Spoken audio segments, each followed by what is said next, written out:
এজন্য যুবক ভাই, কিশোর ভাই, নওজোয়ান, প্রতিনিয়ত নারী ছবি দেখে মোবাইলের অস্থির তোমরা দৃশ্য যারা দেখো, ভিন নারীর ছবি দেখো, কি চাচ্ছ তার কাছ থেকে? বলো বাবা, তার কাছ থেকে তুমি কি চাও? মানে তারা দেখে তোমার কি মন চাচ্ছে? জিনা করতে? আর কি? তোমার কলিজা যদি খুলতো, তোমার দিল যদি খুলতো, তো সেটার মধ্যে এটাই পাওয়া যাইতো যে তুমি মনে মনে কামনা করছো, যদি আমি সুযোগ পাইতাম তাহলে তো আমি এই নারীর সাথে জিনা করতাম। যদি বলেন আমি বিয়ে করতে, তো বিয়ে করতে কতটা বেডি সাউন্ড লাগে? কথা বোঝেন নাই? যদি বলো যে না আমি বিয়ে করার জন্য চাই, তো বিয়ে করতে কত বেডি চাইতে হয়? হ্যাঁ, বিয়ে করতে নর্তকী দেখো কেন? বিয়ে করতে নায়িকা দেখো কেন? বিয়ে করতে বিধর্মী দেখো কেন? কথা বলেন না? তাহলে বুঝাই তো গেল, বিয়ে না, মাকসাদ তোমার জিনা, মাকসাদ তোমার ব্যভিচার। তাহলে তুমি কল্পনা করো, তুমি ছেলেটা হারাম কল্পনা করছো, অথচ তুমি তো একজন পবিত্র মা বাবা। যেই মা বাবা স্বামী স্ত্রী ছিল, ইসলামের বিধান মেনে, আল্লাহর হুকুম মেনে বিবাহের পবিত্র বন্ধনে একত্র হয়ে ওই স্বামী স্ত্রীর পরম ভালোবাসা হালাল পদ্ধতিতে বিবাহের পবিত্র সম্পর্কের মাধ্যমে তুমি এই পৃথিবীতে আসছো। এবার তুমি যা করতে চাচ্ছ সেটা তো হারাম সম্পর্ক ছাড়া আর কিচ্ছু না। তাহলে এর পরবর্তী প্রজন্ম যদি তোমার হাত ধরে আসে, তো সেটা কি উত্তম হবে না নিকৃষ্ট হারাম হবে? তুমি কি ভাবতেছ? বুঝো না মিয়া? বুঝো না? 16 বছর বয়স, এত নারী দেখো কেন? এত মহিলা দেখো কেন? এত অসভ্য ছবি দেখো কেন বাপ? এত কম বয়সে এত বড় চরিত্রহীন হয়ে গেলা? এত অল্প বয়সে এত উলঙ্গ ছবি দেখে ফেললা? এবার তো তোমার আর পৃথিবীর সুন্দরী বউ এনে দিলেও তোমার তৃপ্তি হবে না, কারণ তুমি না আরো এর চাইতে অসৎ দেখছো। আল্লাহর কসম, নবী বলছে, নারী যখন বেপর্দা হয়, শয়তান তাকে সর্বোচ্চ আকর্ষণীয় করে, উঁচু করে, লোভনীয় করে তুলে ধরে দেখা। আল্লাহ রাসূল বলছেন, ফাইদা খারাজাত ইস্তাশরাফাহা শাইতান। নারী হচ্ছে আওরাত, নারী হচ্ছে আড়ালের বস্তু, নারী হচ্ছে লুকিয়ে থাকার বস্তু। কন্যা হচ্ছে লুকিয়ে থাকবে, যে তার আত্মসম্মান রাখবে, যে পুরুষ তুমি ভদ্রচিত ভাবে শরীয়ত সম্মত পদ্ধতিতে বিবাহের পবিত্র সম্বন্ধের মাধ্যমে আসো, কোনো আপত্তি নাই। কিন্তু আমি নারী, আমার ইজ্জতের দাম অনেক। এজন্য আমরা কিতাবে পড়ছি, যেই মেয়ে বেপর্দা, যেই মহিলা বেপর্দা, ছেলের আমার এই কথাটা মনে রাখো বাবা, সবাইরে বলি, যেই মহিলা বেপর্দা, যেই মেয়ে বেপর্দা, আল্লাহর কসম, সে নিজেকে একদম সস্তা কম দামি পণ্য হিসাবেই বাজারে তুলে দিছে।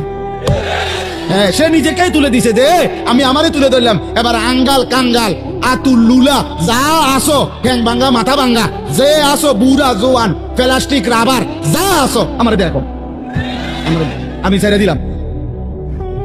সে নিজেকে মূলত লাঞ্ছিত করে, সে নিজেই নিজেকে ছোট করে ফেলে। তুমি তো তোমার দাম কমাই লাইলা, তুমি তো তোমার নিজের দাম কমাই দিল। অতএব পর্দায় আবৃত নারী, বোরখায় আবৃত নারী, ইজ্জত সতীত্বের কদরকারী নারী, সে এই সৃষ্টির, এই জমিনের শ্রেষ্ঠ নিয়ামত, শ্রেষ্ঠ নিয়ামত।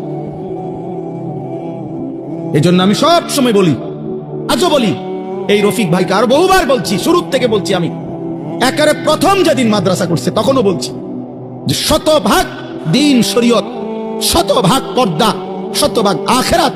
এক মেয়ের, এক বোনের পর্দার, ইজ্জতের 100% নিরাপত্তা যদি না দিতে পারেন, ব্যবস্থাপনা করতে না পারেন, তো মাদ্রাসা বন্ধ করে দিবেন। কোনোভাবেই যেন আখিরাত বরবাদ না হয়। আর 100% ইনশাআল্লাহ চেষ্টা করলে, আখিরাতের ফিকির করলে, তো ইনশাআল্লাহ আল্লাহ তাআলা তারাক্কি দান করবেন।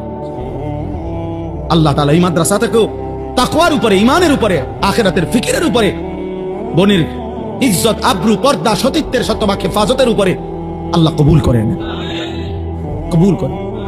মালিক চাইলে সব হবে। জমি হইলে বরাটের টাকাও হইব, বরাটে হইলে ভবনও হইব, সব হবে, সব হবে, সব হবে। আল্লাহ তাআলা বলছে, ওয়া মা নুনাজ্জিলুহু ইল্লা বিকাদারিন মা'লুম। আল্লাহ বলছে, ওয়া ইন মিন শাইইন ইল্লা ইনদানা খাযাইনুহু। সব কিছু আমার কাছে আছে ভান্ডারে ভান্ডারে, কিন্তু আমি জমিনে নাজিল করি, দেই, হ্যাঁ, ইল্লা বিকাদারিন মা'লুম। আমি আল্লাহর কাছ থেকে নির্ধারিত, আমার কাছে নির্ধারিত যেটুকু আমি পরিমাণ মতো করে করে দেই। এক ব্লকে সব দিয়ে লাইলে সামাল দিতে পারতাম না, সামাল দিতে পারতাম। আজকে 10 বছর আমিও ব্যক্তিগতভাবে আমার মাদ্রাসা 1,00,000 টাকা মাসে বাড়ি ভাড়া দেন, 1,00,000 টাকা শুধু বাড়ি ভাড়া বুঝ না দেন। আলহামদুলিল্লাহ এখন আইসা মালিকের দয়া মাদ্রাসার জন্য জায়গা কিনছি 118 শতক। আলহামদুলিল্লাহ ভাবছি, স্বপ্ন দেখতেছি, আশা করছি ছেলেদের জন্য মাদ্রাসা হবে আলাদা, সকল কিশোর নওজোয়ান স্কুল কলেজ ইউনিভার্সিটির ছেলেদের জন্য, সর্বস্তরের মুসলমানের জন্য আলাদা মাদ্রাসা করবো ইনশাআল্লাহ। আশা করছি ওইখানে পৃথক পৃথক, যে আসবে যখন দিন শিখবে তখন, যার সময় যতক্ষণ দিন শিখবে ততক্ষণ, যে যখন আসবে 1 ঘন্টা আর 100 ঘন্টা আল্লাহর দিন শিখবে, কিছু না কিছু শিখবে। মেয়েদের জন্য আলাদা ক্যাম্পাস করার যায়। আজকেও আলহামদুলিল্লাহ আমার মাদ্রাসায় স্কুল কলেজ ইউনিভার্সিটির ছেলেদের কোর্স 3 দিন ব্যাপী প্রশিক্ষণ কোর্স চলতেছে, এখনো চলতেছে। আলহামদুলিল্লাহ আলহামদুলিল্লাহ।